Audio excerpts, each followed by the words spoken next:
Thanks for joining me for another tutorial on your box project. A lot of people have been asking me if I could show how to add a strap. So what I'm going to add is this. If you'll notice in some of the boxes that you might have had a chance to use, the flex hinge is a really neat feature, but it can sometimes make for a lid that's a little hard to mate up with that notch right there that's on the top. It's kind of tough to close. So what if you just added an elastic strap? I have purchased a few, some hardware, some various screws and nuts and things, and also some elastic bands that can be used for this. So how do I do that? Well, first you have to plan how they're going to interact with the box. My first thought on this particular box is, what if I had an elastic band there that's at the edge of this lid, which means that if this is the face of it, that's where I'm going to put a little hole for the screw so that the screw can protrude there, and two holes there. The elastic band is going to go there and link around. That's a possible way. Another possibility would be to put a couple of holes there and put the elastic band there and put the post on that spot. You've got a lot of options here.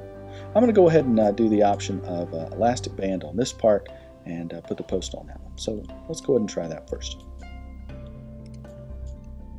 The first thing I'm going to do is I'm going to add a couple of holes over here to this side. So to do that, I first need to measure the diameter of my screws. So give me a second. I'm going to get my calipers and an actual screw that we're going to use.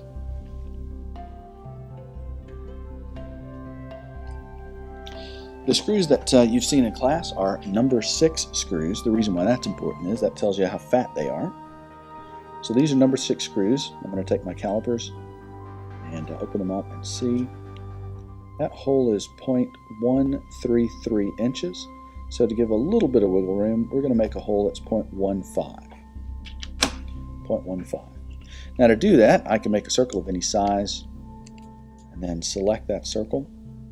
And if I look up here, I'm going to change the width and height of that to 0.15.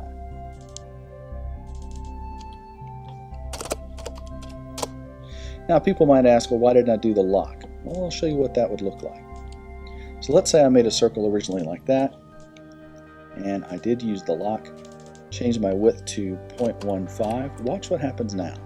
If you lock the ratio, the proportion, notice it changes the height proportionally, but it doesn't change it to the 0.15. So I need to actually go in there and change it to the 0.15.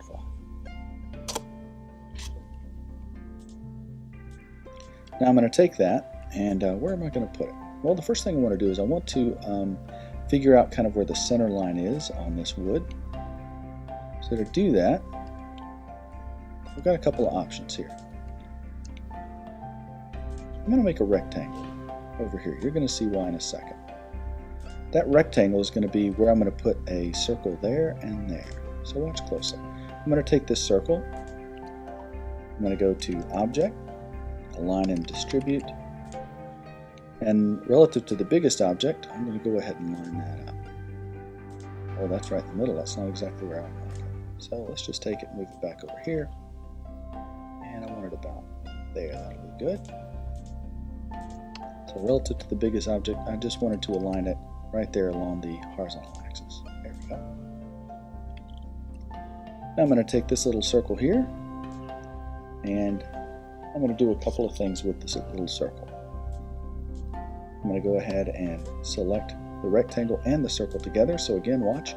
I can either select both of them in a selection box, or I can click on one, hold the shift button, and click on the other. And I just want to get that right there in the middle. There we go. Notice I'm going to use a different tool. I'm going to use this tool here that's going to align it. Watch how it's going to align. There we go. It's going to put one right down there at the bottom. And I'm going to duplicate that one. That's Control D to duplicate.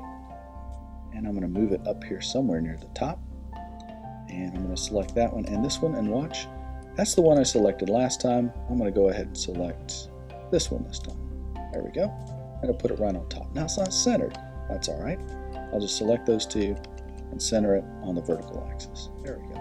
Now that I have those two dots where I want them, and why did I choose that? I just wanted something that was a little bit away from the edge, that looked aesthetically pleasing and also aligned with each other. So now I can delete my little helper box. So now I have those two dots that the elastic is going to be tied in a knot inside the box, and this part is going to come over, form a V, and lock into a bolt that we're going to put right there on the face. So let's just go in there and remind ourselves. So this box is 0.15 by 0.15. I'm going to go ahead and go back over here to my front face of the box, make another little circle that is 0.15 and 0.15.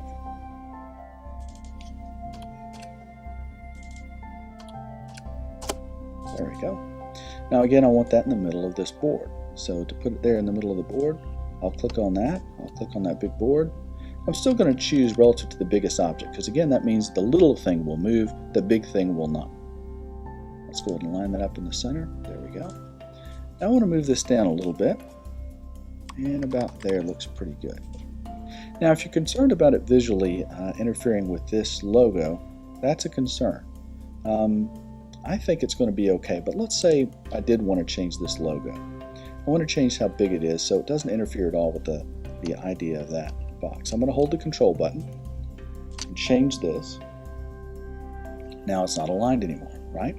That's alright. I'm going to choose that. I'm going to hold shift, click on the bigger object, and now I just use my align tools to align them in center and middle again.